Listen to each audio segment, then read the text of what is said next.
حسن شكري أو علي وحوي سينيور كاميرامان كدرسن وزارة warfaafinta dhaqanka iyo wacyigelinta Soomaaliland waxa madaxa qaybta kaydka arkiifyada waxa uu leeyahay kayd fara badan oo uu duubay muddo dheer xasan shukri aw cali waxa uu kamid ahaa ragii ka soo shaqeeyay raadiyo Hargeysa waqtigii jamhuuriyaddii Soomaaliya waqtigaas oo ahaa farsamayaqaankii ugu da'da yaraa ee raadiyo Hargeysa ka soo shaqeeyay intii halkankii waxa uu ka soo shaqeeyay idaacaddii Beelgubadlo madax iyo farsamayaqaan iyo qaybo kale ka soo noqday xasan shukri tan iyo intii dalka la soo galay waxaan buu duubay maalin walba marxaladdu halkii ay taagneed sanada 2020 waxa uu ku sugan yahay Hargeysa Stadium xasan shukri aw cali waxaynu weydiin doonaa marxaladihii garoonkan Hargeysa Stadium uu soo taagnaa iyo bal maanta sawirka ay siinayso garoonkan maxaad ku xasuustaa xasan cabdirasaaq runtii wallahi waa laba xaaladood aad iyo aad u kala duwan waxa lagu xasuustaa waqtiyadii garoonkan aan ugu socodka badnaan waxay ahayd waqti labada turbunba ay buuxaan oo isla garoonka gudihiisuna uu buuxo bal hadda waqtigaas muxuu ahaa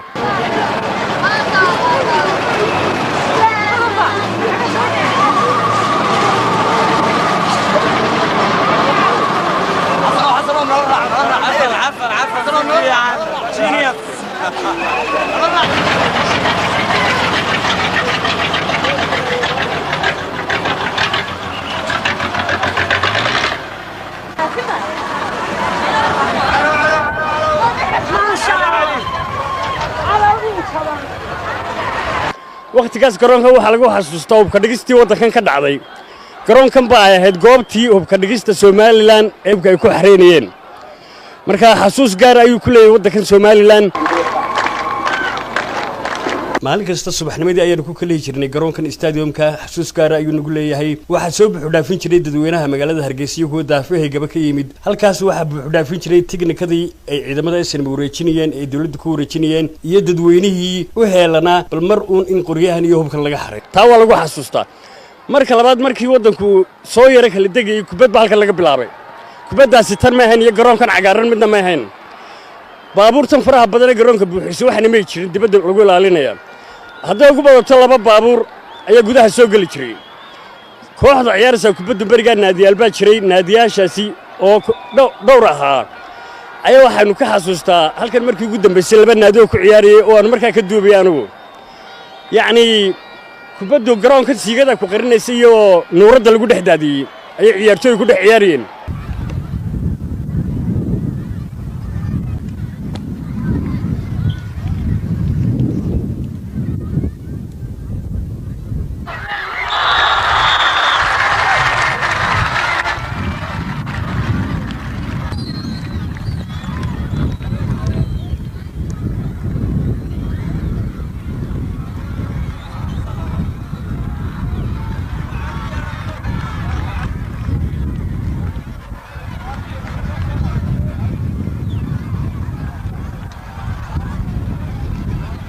waxa cajiib ahayd marka la gaaro waqtiga haafteenka ama nasashada ay ka cabayaan sharaabka hal caagado kaliya ayay wareejin jireen tiimka dhami caagada ay isku dhiibayaan oo muddo mid kale u dhiibaya cabayaan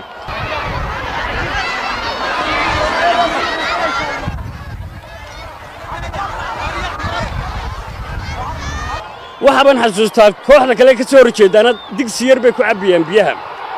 digsidaasi ay isku dhiibayaan oo ay wadaagayaan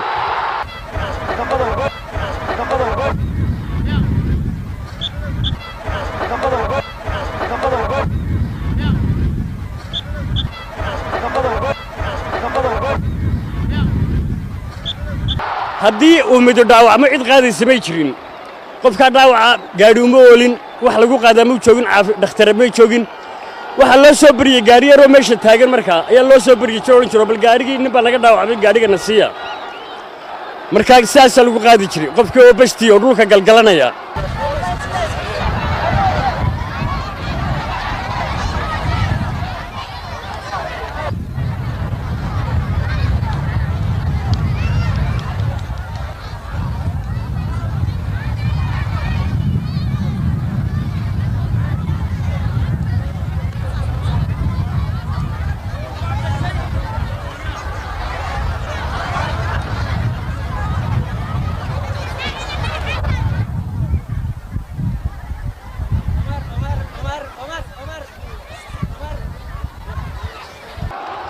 waxa kaaga sii daran koobkan la dhigayaa muu ahayn koob sidan oo kala waxa koob Hargeysa lagu sameeyay oo markaa indhihiina ku arki doontaan koobka yar Hargeysa lagu dhex sameeyay ayaa ku dagaalamay labada kooxood oo la soo dhex dhigi jiray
dabeetana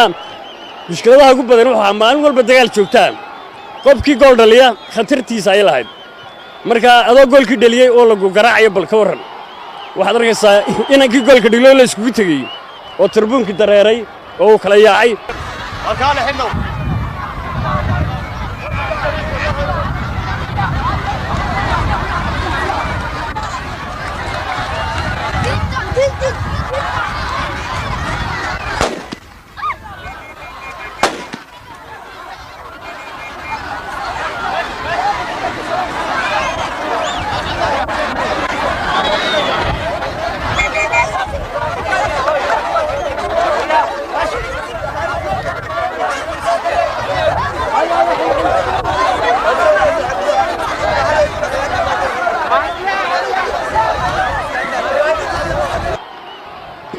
haddana ciyaartu way soconaysay markaa waynu eegi bal sidii ay u soo kala galeen kaalmaha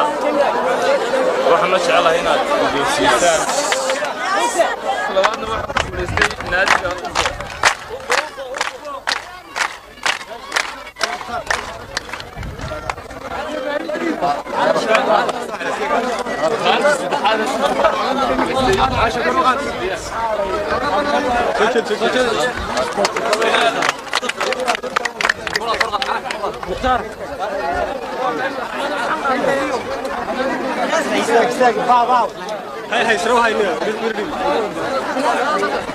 لا ده هو أساس